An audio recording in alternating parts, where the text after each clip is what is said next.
mãe. Agora. A oração da família. Vamos lá. Graças te damos, ó Deus, pelo alimento que nos concedeste, por sua infinita bondade. Dai-nos as bênçãos, perdoai os nossos pecados, alimenta o nosso espírito em sua graça, em nome de Jesus te agradecemos. Amém. É de que família essa oração? Pai do céu, Abençoa esta hora de... Você sabe a oração da família? Que família? Comidinha. É de que família, Rodrigo? É nossa. Então, mas tem que saber, então...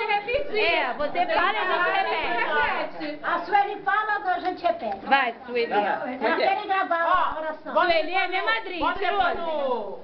No site, para todo mundo aprender. Isso. Graças te damos, ó Deus, Graças te damos, ó Deus, por este alimento que nos concedeste, por este alimento que nos concedeste, por sua infinita bondade. por sua infinita bondade. Lançai, Senhor, as bênçãos, Lançai, Senhor, as bênçãos, perdoai os nossos pecados, perdoai os nossos pecados, alimente nosso espírito em sua graça. alimente nosso espírito em sua graça. Em nome de Jesus te agradecemos. Em nome de Jesus te agradecemos. Amém. Amém. Tendo dado graças, comeram.